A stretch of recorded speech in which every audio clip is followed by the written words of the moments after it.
43 سے ابتدا کریں گے۔ قرآن کریم ہمیشہ سامنے رکھا کیجیے۔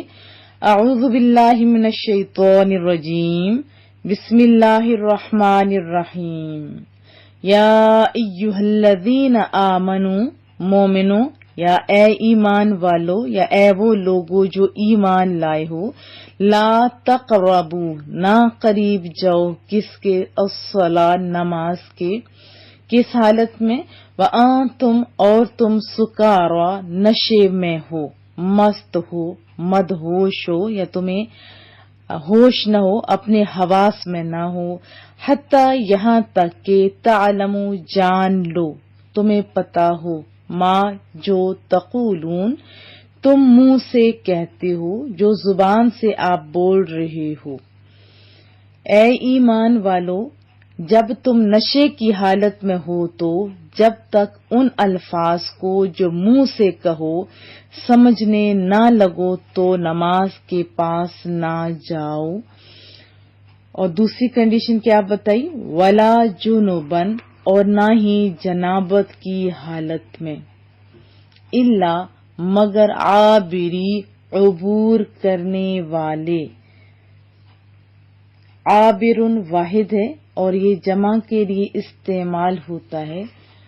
عبور کرنے والے مراد مسافر، سفر کرنے والے، سبیلن، راستے کے، حتیٰ یہاں تک کہ تغتسلوا، اغتسلا یغتسل، اغتسال مصدر ہے اس کا، غسل کر لو تم۔ اور نہ جنابت کی حالت میں تم نماز کے قریب جاؤ مگر یہ کہ تم مسافر ہو، حتیٰ کہ تم غسل کر لو۔ یہاں بتانا یہ چاہ رہے ہیں کہ اگر پانی نہ ملنے کے سبب غسل نہ کر سکو تو پھر مسائل ابھی بتائیں گے، تیمم کر کے آپ نماز پڑھ لو۔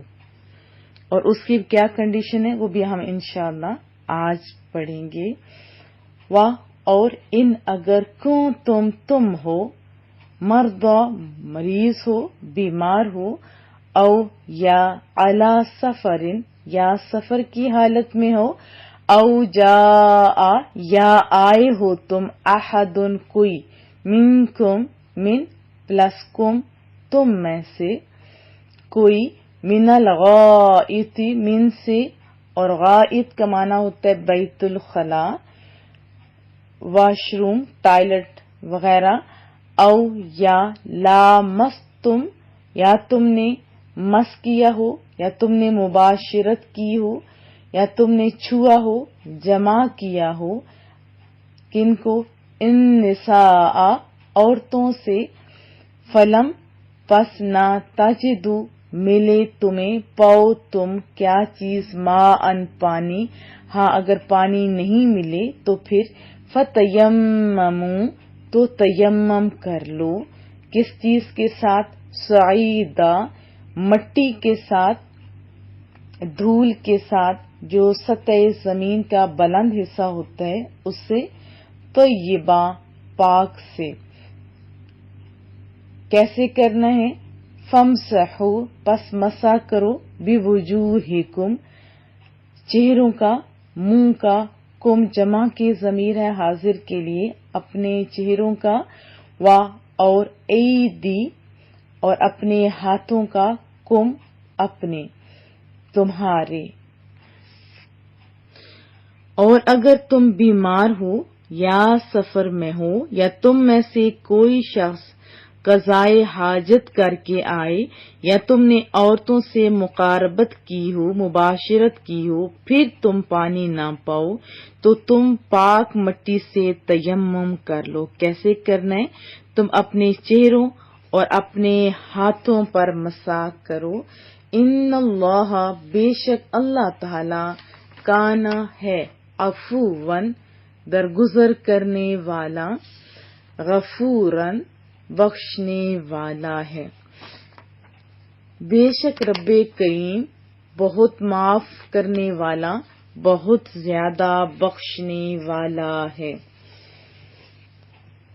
کیا لم نہیں، ترا، دیکھا تو نے، الم ترا، کیا نہیں دیکھا تم نے، الی الذین، ان لوگوں کی طرف جو اوتو، دیے گئے، نصیبا حصہ، منل کتابی کتاب سے، یشترون وہ خریدتے ہیں کس چیز کو، ضلالتا گمراہی کو، ویریدون اور چاہتے ہیں، ان تضلوا السبیل کہ تم بھی راستے سے بھٹک جاؤ، یعنی سیدھے راستے سے تم بھی بھٹک جاؤ۔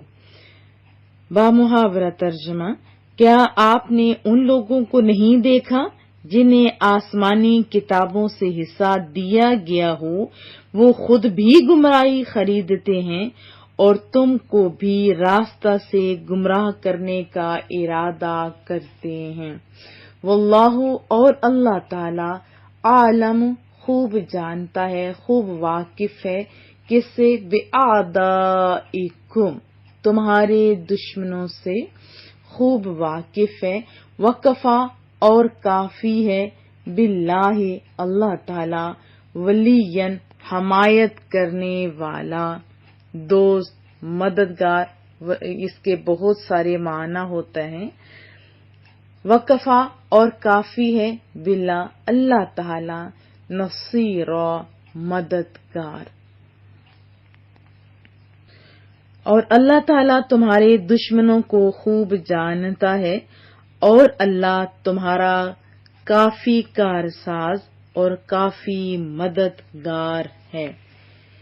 یہ بھی آپ ترجمہ کر سکتے ہیں کہ اللہ تعالیٰ خوب جانتا ہے تمہارے دشمنوں کو، اور تمہارے لیے اللہ حمایتی کافی ہے، اور تمہارے لیے اللہ تعالیٰ مددگار کافی ہے۔ وضاحت جان لیتے ہیں۔ آپ جانتے ہیں کہ عرب میں شراب کا استعمال تو عام تھا، اگر یک لخت حرام کر دیا جاتا تو مسلمان بڑی مشکل میں مبتلا ہو جاتے، کیونکہ یکدم کسی بھی برائی کو یا کسی چیز کو چھوڑ دینا آسان نہیں ہوتا۔ تو اس لیے حکیم اور علیم رب کریم نے اس کی حرمت کے یعنی شراب کی حرمت کے احکام تدریجاً نازل فرمائے، آہستہ آہستہ مائنڈ بنایا۔ یہی تو انسانی سائیکالوجی ہے۔ ابتدا میں تو صرف اشارہ کر دیا کہ یہ دیکھو مضر ہے، نقصان دہ چیز ہے۔ بعض جگہ یہ بھی ہے کہ اس کے فوائد جو ہیں وہ تھوڑے ہیں، نقصانات زیادہ ہیں، مائنڈ بنایا گیا نا۔ تو جب یہ آیات آئی تو بہت سارے لوگوں نے ویسے ہی شراب چھوڑ دی، لیکن مکمل ممانعت کا ابھی حکم نہیں آیا تھا۔ تو اس کا اثر یہ ہوا کہ دن میں شراب کا استعمال بند ہو گیا، اور عشاء کی نماز کے بعد پھر لوگ پی لیا کرتے تھے۔ اس آیت کا شان نزول یہ ہے کہ ایک روز حضرت عبد الرحمن بن عوف کے ہاں صحابہ کرام مدعو تھے۔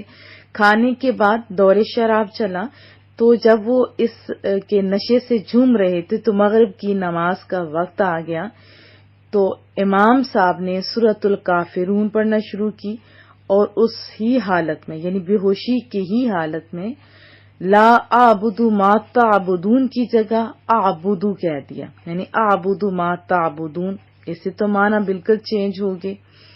تو اس آیت میں پھر بتا دیا گیا، یہ آیت نازل ہوئی کہ نشے کی حالت میں آپ نماز ادا نہیں کریں گے۔ اس سے پہلے آیات میں آپ نے پڑھا تھا کہ قیامت کے روز اللہ تعالیٰ کے دربار میں حاضری کا ذکر کیا گزرا تھا نا، یاد ہوگا۔ تو اس آیت میں یہ بتایا گیا کہ اللہ تعالیٰ یعنی بارگاہ الہی میں حاضری کے آداب جو ہیں وہ کیا ہیں۔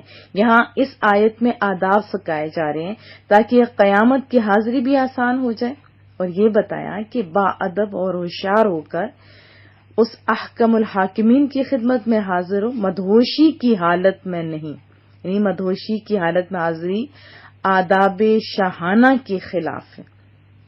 تو آیت کے اسی حصے میں یہ بھی بتایا گیا کہ دل کی حضوری کے ساتھ ساتھ جسم کی طہارت اور پاکیزگی بھی لازم ہے۔ اور محبوب کریم صلی اللہ علیہ وسلم کا فرمان بھی سن لیتے ہیں۔ محبوب کریم نے فرمایا کہ اگر نماز پڑھتے وقت تم پر نیند کا غلبہ آ جائے تو کیا کرو، نماز چھوڑ دو، جاگ کر سو جاؤ اور جب نیند پوری کرنے کے بعد مکمل ہوش و حواس درست ہو جائیں تو نماز ادا کرو. اس کا یہ مطلب نہیں کہ ہم لوگ بالکل نماز چھوڑ دیں، اور ایسے ہوتا ہے نا بہت زیادہ نیند آئی ہوئی ہوتی ہے، بیماری ہے، سفر ہے اور سمجھ نہیں آ رہی کہ بول کیا رہے ہیں، تو اس صورت میں یہ ہے کہ آپ پہلے نیند پوری کرو اور تاکہ جو بولو اس کی سمجھ بھی آ جائے. ایک اور اس میں بات بتائے گی کہ بیوی سے صحبت کرنے کے بعد نہانا تاکہ فریش ہو جاؤ اور فریش ہو کے اللہ کے حضور آپ حاضر ہو جاؤ. اب یہاں پہ ایک معنی بتانا ضروری ہے کہ الصلاۃ کے معنی ہوتے ہیں نماز. بعض نے اس سے مراد مسجد بھی لی ہے. اگر مسجد کے معنوں میں ہم لیں گے تو مطلب یہ ہوگا کہ جنابت کی حالت میں مسجدوں میں نہ جاؤ. ہاں اگر مجبوراً گزرنا پڑے، دوسرا کوئی رستہ نہ ہو، صرف اتنی اجازت ہو سکتی ہے کہ وہاں سے گزر جاؤ لیکن ٹھہرو نہیں. اور نماز اگر لی جائے تو اس صورت میں مانا ہوگا کہ سفر کی حالت میں جنبی کو اجازت ہے کہ وہ تیمم کر کے غسل کی بغیر نماز پڑھ لے. ہاں اس کی بھی شرائط ہے کہ اگر پانی میسر ہو تو یہ نہیں کہ سفر کی حالت میں تو لازم تیمم ہی کیا جائے، ایسا نہیں. پانی اویلیبل ہو تو غسل کرنا چاہیے، اگر پانی میسر نہ ہو تو پھر تیمم کی اجازت ہے. پھر اگر کوئی انسان بیمار ہو اور یہ اندیشہ ہو کہ غسل کیا یا وضو کیا تو بیماری میں اضافہ ہو جائے گا تو بھی تیمم کیا جائے گا. اور اگر مسافر ہے اور غسل کی ضرورت پڑ گئی، پانی کا ملنا دشوار ہے، یہ بھی یاد رکھیں پانی کا ملنا دشوار ہے تو تیمم کی اجازت ہے. پھر قضائے حاجت کے لیے دیکھیں الفاظ رب کریم نے کتنے احسن انداز میں استعمال کیے ہیں کہ تاکہ آپ کو بھی پتہ چلے کہ جب آپ گفتگو کریں تو الفاظ کا چناؤ بڑا بہترین کیا جائے. اور کس سے کرنا ہے؟ سعید کا معنی آیا، سعید زمین کی بالائی سطح، خواہ اس پر گرد ہو یا نہ ہو، اور مٹی ہو یا مٹی کی جن سب چیزوں سے مثلا پتھر ریت وغیرہ سے تیمم جائز ہے. شرط کیا ہے کہ وہ پاک ہو تو اس سے تیمم کیا جائے گا. طریقہ یہ ہے کہ پہلے تیمم کی نیت کریں، اس کے بعد دونوں ہاتھ زمین پر مارے جائیں. اگر ان کے ساتھ بہت زیادہ گرد لگ جائے تو پھونک کے یا ہاتھ جھاڑ کے کم کر دی جائے. اس کے بعد اپنے چہرے پر اور اسی طرح دوبارہ زمین پر ہاتھ مارے اور دونوں بازوؤں کی کونیوں تک ملے تو یہ تیمم آپ کا ہو گیا. اس ایک تیمم میں آپ جتنی نمازیں چاہیں پڑھ سکتے ہیں جب تک کہ آپ کو پانی نہ ملے. اور تیمم سے ہمارے اوپر دیکھیے اللہ نے بڑا احسان کیا. اور یہ اس وقت ابتدا ہوئی تھی، یہ آیت مبارکہ اس ٹائم نازل ہوئی تھی جب اما عائشہ صدیقہ کا ہار گم ہو گیا تھا، اور اس کے بعد یہ آیات مبارکہ نازل ہوئی اور صحابہ کرام نے شکریہ ادا کیا تھا حضرت ابوبکر صدیق کا بھی کہ آپ لوگوں کی وجہ سے ہمارے اوپر بہت زیادہ نرمیاں ہوئی ہیں. اس آیت سے ہمیں کیا سبق ملا کہ جیسے ابتدا میں ہم نے پڑھا تھا یا ایھا الذین آمنوا لا تقربوا الصلاۃ. اب یہاں پہ اگر سٹاپ کر دیا جائے کہ اے ایمان والو تم نماز کے قریب نہ جاؤ تو کیا معنی بنتا ہے کہ نماز ہی نہ پڑھو، قریب ہی نہ جاؤ. تو اس سے بتانا کیا مقصود ہے؟ مقصود یہ ہے کہ بہت سارے لوگ ایک ٹکڑا لے لیتے ہیں آیت مبارکہ کا، پھر لوگوں کو گمراہ کرنے کے لیے عجیب و غریب قسم کے دلائل دیے جاتے ہیں، لیکن وہ بھی گمراہ کر رہے ہوتے ہیں جن کے پاس علم نہیں ہوتا. ابتدا میں یہ دیکھیں لکھا ہوا یا ایھا الذین آمنوا لا تقربوا الصلاۃ، اے ایمان والو تم نماز کے قریب مت جاؤ. اگر اس آیت کے ایک حصے کو لیا جائے تو اس کا مطلب کیا بنتا ہے آپ اچھی طرح جانتے ہیں. تو اسی طرح بہت سارے لوگ قرآن کریم کی آیات پوری نہیں درمیان سے لے لیتے ہیں اور اس کے اوپر عجیب و غریب جو اپنے وہ دنائیاں جھاڑ رہے ہوتے ہیں اور دلائل دے کے لوگوں کو گمراہ کر رہے ہوتے ہیں تو گناہ کر رہے ہوتے ہیں. لیکن جو لوگ گمراہ ہو رہے ہوتے ہیں ان کو تو دوہرا گناہ ہوتا ہوگا نا. ایک تو بے علمی کا دوسرا یہ پڑھنے کا، تیسرا فارورڈ کرنے کا، اور پھر غیر یقینی جو کیفیت میں ہو نماز بھی ادا کی جائے تو وہ بھی قبول نہیں ہوتی. تو یہاں حکم کیا ہے وہ آپ جان چکے ہیں. نماز فرض ہے، حالت بیماری میں بھی منع نہیں ہے، حالت سفر میں بھی منع نہیں ہے، حالت جنگ میں بھی منع نہیں ہے، لیکن آدھا حصہ اگر لیا جائے تو کیا ہے ایمان والو تم نماز کے قریب مت جاؤ. تو یہ ہمیں کس بات کی طرف اشارہ دے رہی ہے کہ آپ جب بھی کوئی حکم سنیں اس کی ابتدا میں اس کا شان نزول بھی دیکھا کریں اور پوری آیت بھی پڑھیں، اور کسی علماء کرام جو صحیح مستند علماء کرام ہیں ان سے رابطہ کر کے تو پھر آپ یعنی تسلی حاصل کریں. آیت 44 کی وضاحت جان لیتے ہیں. یہود و نصارہ کو آسمانی کتب میسر تھیں، انہیں دی گئی تھی، لیکن ان لوگوں نے ان کتابوں کی اس نعمت کی قدر نہیں کی تھی اور مال کے لیے اور عزت حاصل کرنے کی خاطر ان ظالموں نے احکام الہیہ کو نظر انداز کر دیا تھا. یعنی وہ احکام جو ان کی سعادت اور فلاح کے ضامن تھے، لیکن وہ اسی پر ان لوگوں نے اکتفا نہیں کیا بلکہ ایک تو خود گمراہ ہوئے، دوسرا انہوں نے کیا کیا تم لوگوں کو بھی گمراہ کرنے کے لیے کوشاں ہے، اس کی طرف اشارہ ہے. اب بظاہر اگر مومنوں تمہارے یہ دوست بنتے ہیں، خیر خواہ ہوتے ہیں، لیکن حقیقت کیا ہے اللہ جانتا ہے. وہی رب کریم بتا رہا ہے کہ یہ تمہارے بدترین دشمن ہیں جو تمہیں راہ حق سے ہٹا دینا چاہتے ہیں. تو ان سے خبردار رہو، ہوش میں آؤ، ان کے دامنے فریب میں پھنس کر اللہ تعالیٰ کے نافرمان نہ بنو. رب کریم کو اپنا دوست اور مددگار بنو، رب کریم سے ہی اپنی مدد مانگو، جو احکام رب کریم نے دیے اس کی پیروی کرو. یاد رکھیے کہ اگر اللہ کی دوستی، اللہ کی محبت، اللہ کی نصرت نصیب ہوگی تو پھر دنیا کا کوئی دشمن بھی نقصان نہیں پہنچا سکتا. اللہ کو زیادہ پتا ہے کہ آپ کا دوست کون ہے، آپ کو اتنا نہیں پتا جتنا اللہ کریم کو پتا ہے. تو یہ شیطان ہمارا دشمن ہے، کافر مشرک یہ ہمارے دشمن ہے. اگر ہم اللہ پہ بھروسہ کریں گے وہی رازق ہے، وہی رزق دینے والا ہے، اور کامیابیاں آپ کی ہوں گی. بہت سارے لوگ کہتے ہیں نا کہ بڑے بڑے ممالک کے ساتھ تعلقات رکھو، کس نے منع کیا ہے، لیکن اصولوں کے تحت رکھنا چاہیے. جس میں اللہ اور اس کے رسول کی ناراضگی آتی ہے وہ کبھی دوستی آپ نہیں رکھیں. ہاں معاہدے کیے جا سکتے ہیں، لیکن یہ خیال کہ ان لوگوں کے ساتھ ہمارے تعلقات نہیں ہوں گے تو ہماری معاشی لحاظ سے ہم لوگ ڈاؤن ہو جائیں گے، تو یہ آپ کا خیال ہے، یہ غلط خیال ہے. رازق اللہ ہے تو اللہ کو پتہ ہے کہ کون کون سے دشمن ہیں. جیسے شیطان ہے، مشرک ہے، اور یہود و نصارہ یہ آپ کے دشمن ہیں. ان کے بارے میں آپ کو بھی اپنی آنکھیں کھولنی ہوں گی. تو کیا میں توقع رکھوں؟ انشاءاللہ تعالی. اور دوسرا اس میں ہمیں بتایا گیا کہ جو کام یہود و نصارہ نے کیا تھا، آسمانی کتب ان کو بھی ملی تھی، ہم لوگوں کو بھی ملی ہوئی ہے قرآن کریم. تو جو انہوں نے حال کیا ہم نے وہ نہیں کرنا. انہوں نے ناقدری کی تو ہم نے کیا کرنا ہے، ہم نے قدر کرنی ہے. ہم نے مال اور عزت کی خاطر احکام الہیہ کو تبدیل نہیں کرنا، نہ ہی نظر انداز کرنا ہے. عزتیں اللہ کے ہاتھ میں ہیں. تو ابھی جو لوگ یہ آیات اندر سے لے کے لوگوں کو گمراہ کر رہے ہوتے ہیں ان کو بھی چاہیے تھوڑا ہوش کے ناخن لیں. رسول اللہ کی امت کو اگر جوڑ نہیں سکتے ہو، توڑنے کا بھی آپ کو حق نہیں ہے.